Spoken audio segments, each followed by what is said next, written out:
The best of the morning to you. This is Monday with Friday, preparing you for a better week ahead. 5 minutes isn't much time to treat any issue thoroughly, especially if it is religion or politics. So this week, with your permission, I'll take a couple of minutes more. Someone said we were wrong to teach people to avoid discussions about religion and politics, that instead, we should have taught them how to conduct meaningful and respectful discussions on both. Some religious folks believe they should avoid politics. They say that politics causes them to lose sight of spiritual things and that God is in charge anyway. But I wonder if such people might be less useful to both their religion and their citizenship than they could be, since most issues that have been made to be political were originally and remain primarily issues of justice, morals, and ethics, with which any good religion should be concerned and on which any sound society is based.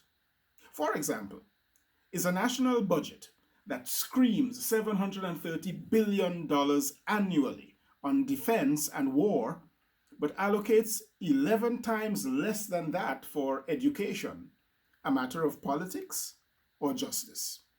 Some people might say it's a matter of wisdom or lack thereof. Is it politics or injustice and immorality when politicians who resolutely fight to keep the minimum wage at $7.25 per hour are themselves paid $104 per hour with generous benefits, complete and comprehensive health care, and a pension equal to their pay for the rest of their lives, even if they served only one term? Is it politics or immorality that those self-same politicians are paid from the taxes of the very people they keep poor, hungry, naked, homeless, and without health care at $7.25 per hour?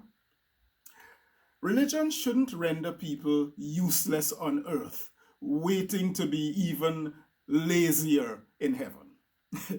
In my religion, I hear the words of historical prophets who championed the case against poverty and greed, who faced down oppressive, power-abusing, and people-abusing politicians and religious imperialists with thunderous words of condemnation, demanding that justice roll down like rivers. My religion follows the example of a man who, in answering the question, "Who is my neighbor?"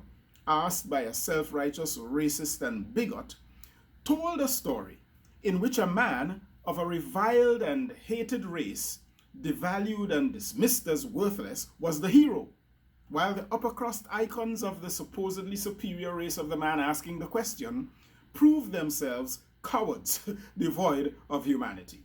Even racism has become a political football and weapon when it was always a matter of injustice and immorality.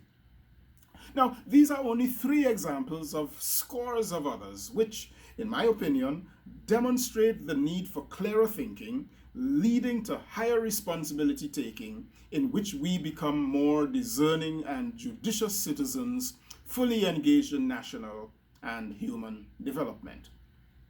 A revolutionary leader once stood up in a public space declaring that his mandate was to declare good news for the poor, to proclaim freedom for prisoners, recovery of sight for the blind, to release the oppressed, and to proclaim a year of jubilee and favor.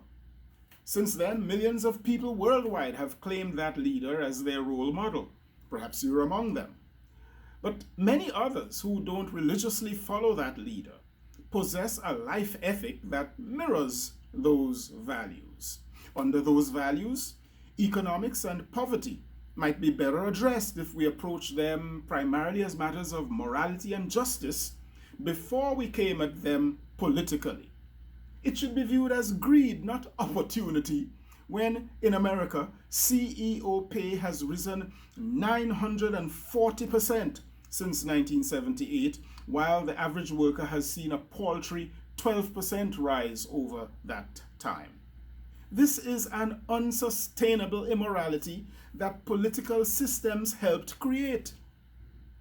Unfairly and over-incarcerated folks and people otherwise bludgeoned in a so-called justice system just because of the color of their skin or lack of money need our intervention for the sake of justice, even if we didn't want to be political. Truth, educational enlightenment, personal development, and opportunity, those things I call sight for the blind issues, are matters of justice hijacked into being about politics. Policies that keep some people from the markets, from proper housing or fair wages, fair loans, or the voting booth, or affordable health care, or full humanity simply because of their race, sex, sexual identity, or orientation, religion, nationality, or language, should be viewed first as oppressive and immoral, and tackled as such through every means available, including the political processes that installed them in the first place. Even student loan forgiveness and the abolition of the death penalty become matters of justice and morality under these values of my religion before they are political, thus creating jubilee and jubilation. Well, my friends, having stirred the hornet's nest, my 7 minutes are up, and I must flee from the swarm, leaving you to think about all this. And oh, by the way, that revolutionary leader I mentioned above is Jesus, the one whom the world should celebrate at Christmas. Perhaps our celebration this year might be with action and a pledge to pursue justice for all. Well, thanks for watching. Please share this video with someone, and thank you for subscribing. I am Michael Friday, and your week just got better. I'll see you again next week. Happy Monday all the way to Friday.